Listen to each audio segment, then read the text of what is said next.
En las redes sociales siempre hay gente compartiendo cosas, ¿verdad? Palabras, emociones en forma de mayúsculas, minúsculas, hashtags y enlaces a vídeos. Pero ¿cuánto de nosotros dicen las palabras? Imagínate que no puedes comunicarte con nadie. De verdad, que la gente simplemente no entiende lo que dices, ni lo que escribes. ¿Qué harías? ¿Llorar? ¿Reír? ¿Saltar? ¿Mirar al otro con pena? ¿Con frustración? ¿Con enfado?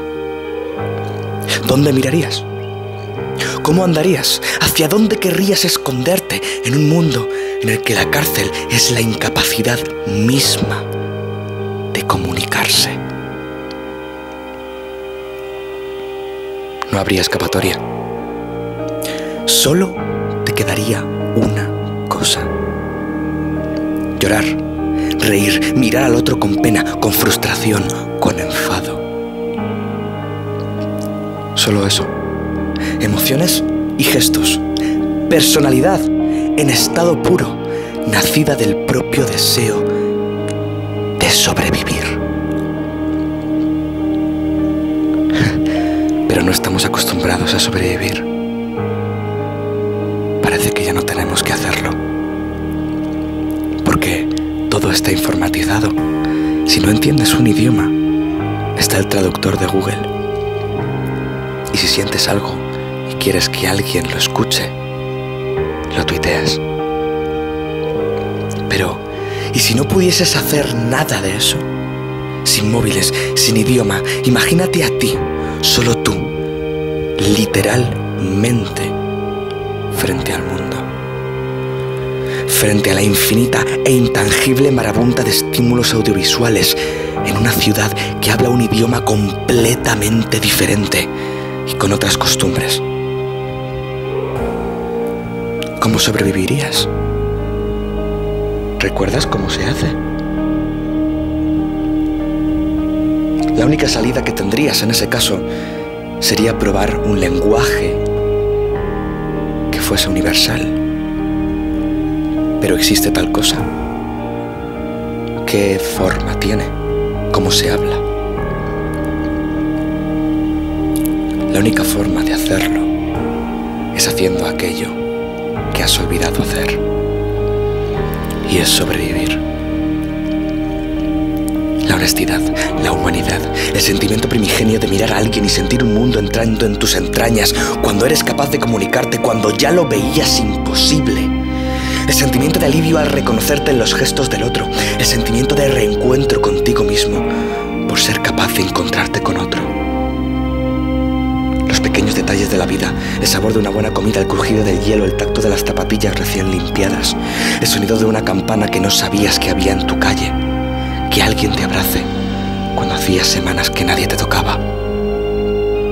Todas estas cosas son las que te mantienen con vida.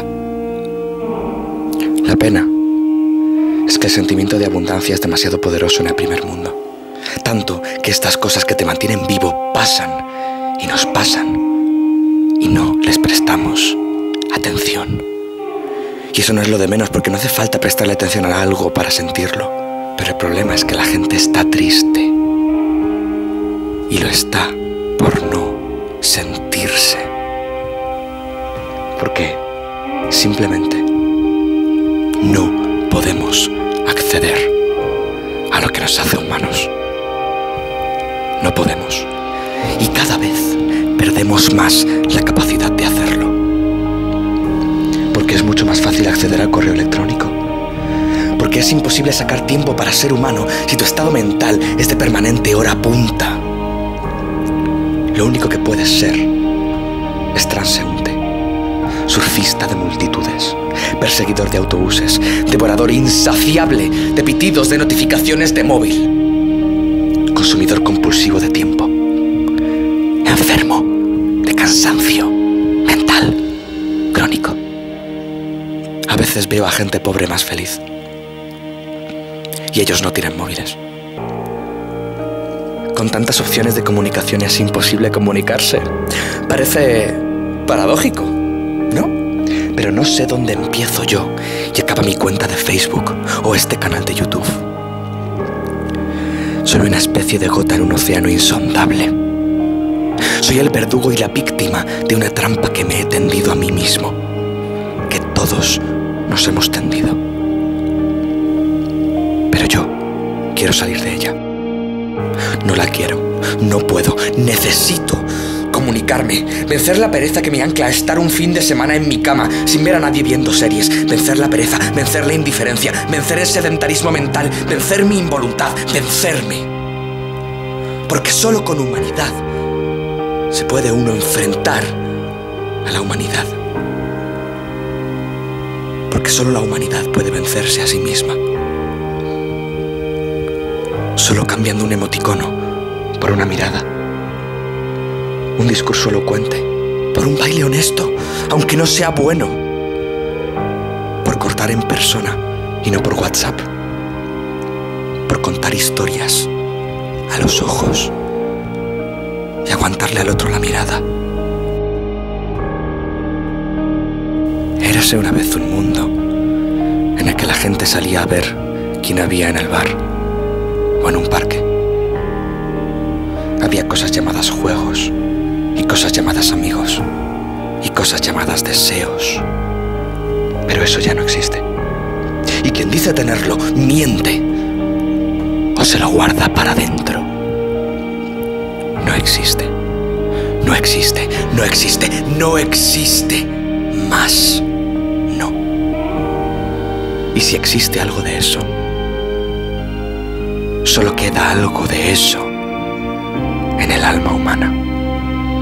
Pero volvemos a lo de antes. No podemos acceder a nuestra humanidad y nos pasamos el resto de nuestra vida intentando rehacer el vínculo que teníamos con aquello que nos anclaba a nosotros mismos. Por eso admiramos tanto a los niños, porque los niños no han perdido aún la capacidad de hacerlo. Entonces, ¿qué? ¿Es inevitable perder la humanidad a medida que creces? No, es simplemente que no buscamos activamente la manera de volver a ser humanos. Pero hay gente que la busca. ¿Y sabéis qué? Que la encuentra. Yo particularmente intenté buscar la manera de recuperar la mía y la encontré. Yo elegí el teatro. Cada uno que elija lo que quiera. Pero yo elegí el teatro porque solo haciéndolo me siento humano. Lo elegí para poder hacer que otros se sintiesen humanos. Y no necesito móviles para ello, ni redes sociales. Solo necesito un espacio en el que solo estemos tú y yo. Un espacio en el que solo estemos dos o más seres humanos intentando recordar con todas sus fuerzas que un día lo fuimos. Y que, tras los aplausos, tras la función, al llegar a la cama tras un largo y normalmente insulso día, tú, espectador, seas más tú mismo que antes de verme en las tablas. Y yo